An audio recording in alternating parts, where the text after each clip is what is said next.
On voulait sortir. Puis on sortit. Il fallait avancer, on ne pouvait plus reculer.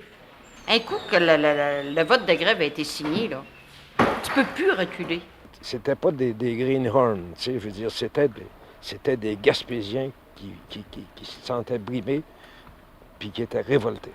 Ils voulaient sortir. Fait qu'ils ont sorti. Seulement que la compagnie pensait jamais qu'ils resteraient dehors, c'est moi, par exemple. Moi non plus, d'ailleurs.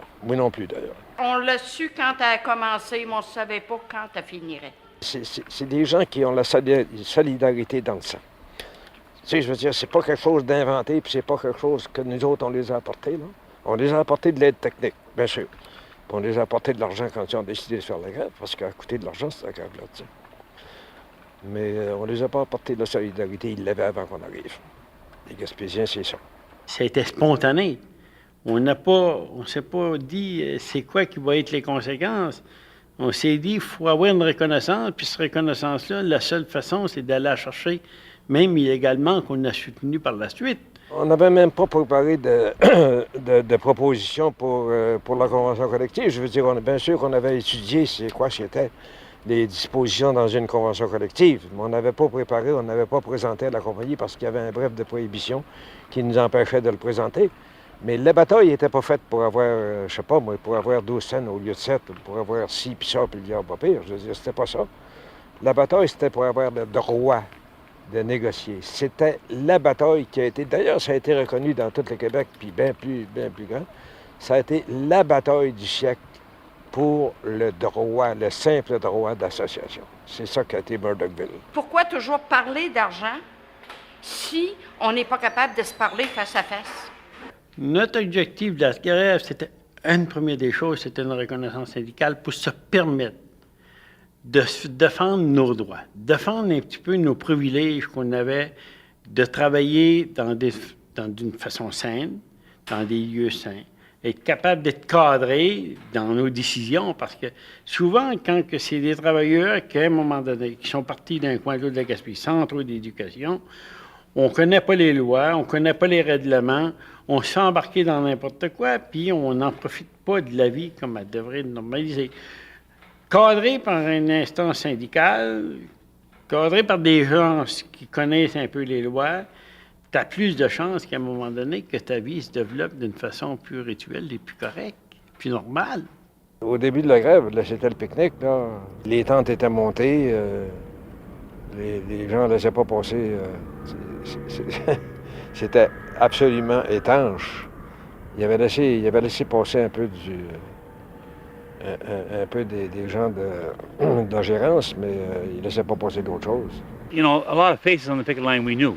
I mean, I was staff and I was inside. I wasn't considered a scab. We were considered staff workers. But I mean, probably I had more friends on the outside than I had on the inside. Puis il faisait jouer de la musique un peu, là. Ça a l'air que ça dérangeait les gens qui étaient sur le banc, ça dérangeait leur sommeil un peu, mais il faisait jouer de la musique à Wingham, puis la même. C'était le pique-nique. About the second day, the music started, and the music was continuous, almost 24 hours a day. And this French song, Je me suis à la tête, they played that, and they put the speakers up against the windows of the office building, and played it very, very loud.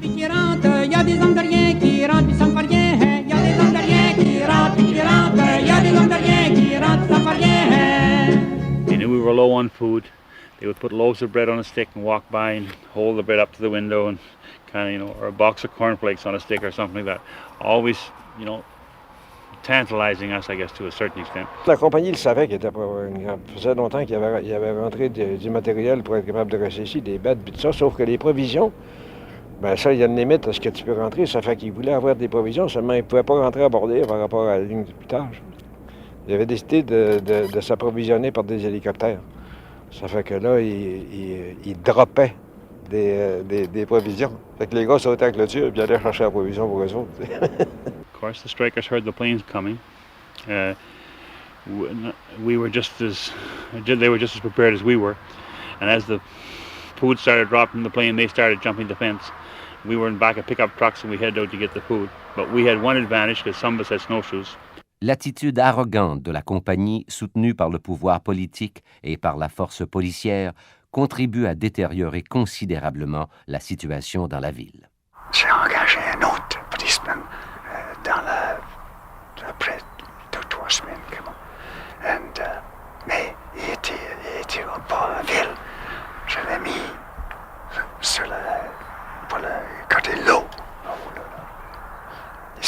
La pompe pour l'eau. Parce que j'ai entendu dire qu'il était pour faire sauter ça. Pour commencer, ils ont envoyé une vingtaine de polices provinciales. Bon. À un moment donné, il est arrivé une couple d'autobus. Puis là, les gens voulaient... Les travailleurs, il y en avait qui voulaient renverser des autobus puis mettre le feu dedans. Mais Roger Bédard a été capable de contrôler la situation. En tout cas, il est arrivé une centaine de polices dans la nuit du 24 au 25 avril. Puis dans la même nuit, le réservoir de mazout à Mont-Louis a sauté. Nous avons décidé de mettre fin aux opérations de la Gaspé Copper. Le camionnage de l'huile partir de Mont-Louis. Alors on a fait sauter un réservoir. Là, après l'arrivée des polices, des 100 polices, puis après surtout le dynamitage du réservoir de Mont-Louis, là, ça s'est resserré, là, le contrôle policier. Puis là, il y avait droit, rendu au début de mai, là, il y avait droit à 6 picteurs qui se promenaient entre 2 chars de police, tu sais, je veux dire, c'était quelque chose comme ligne de piquetage. Plus il envoyait de police ou essayer de nous barrer d'empêcher le syndicat, plus les gars sont tenus, plus ça a avancé. Puis après ça, il y a eu toutes sortes d'événements. Là. Il y a eu manifestation des femmes. Les femmes ont manifesté avec leurs enfants dans des poussettes, puis tout ça. Là. Puis là, il y a eu de la violence contre les femmes par les polices provinciales. Les hommes n'avaient plus le droit de piqueter. Et puis bon, on a dit, il faut faire quelque chose. Ça ne s'arrêtera pas là. Et nous, les femmes, on a décidé de prendre la relève. On s'est organisé, puis on est allé piqueter avec les pouces-pouces et le bébé dedans. On a dit, ils pourront quand même pas nous faire rire. Eh bien, moi, ils m'ont arrêté quand même. Là, mon épouse s'est fait bousculer pas mal. Hein. Et puis, ils ont eu du mal à retordre avec moi dans la voiture. J'ai graffiné partout. En tout cas, j'ai été accusée d'avoir fait assaut sur les 3 policiers et d'avoir résisté à mon arrestation. Mais c'était pas la raison pourquoi ils m'ont arrêtée. C'est parce que j'étais la femme de Nestor. Grâce à la protection que leur donnait la police provinciale, avait commencé à réengager autant que possible. Réengager des gens d'ici qui étaient prêts à se caber. Puis là, ils ont sorti des circulaires disant que ceux qui ne se présenteraient pas au travail à une telle date ne seraient jamais réengagés. Alors là, ça a venu dur, étant donné qu'à un moment donné, qu'on a eu des injonctions qui nous ont empêchés de faire du piquetage, qu'à un moment donné, qu'il a fallu s'éloigner des milieux de travail, la compagnie a eu le droit d'engager des SCAP pour venir nous remplacer. C'est sûr et certain qu'on a eu on a eu quand même notre réaction. Notre réaction était qu'on ne voulait pas faire prendre notre job, on voulait se faire respecter. Ça commençait à avoir de la publicité, ce grève-là. Là. Ça fait que René Lévesque était venu faire un point de mire ici, le 22 mai.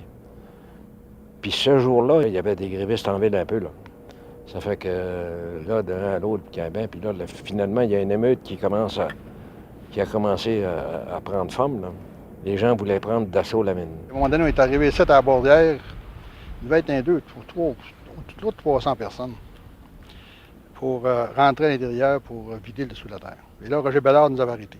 Il aurait fait venir l'armée, hein. Je veux dire, ça n'aurait pas changé grand-chose. Je leur ai dit aux travailleurs, aux grévistes, là.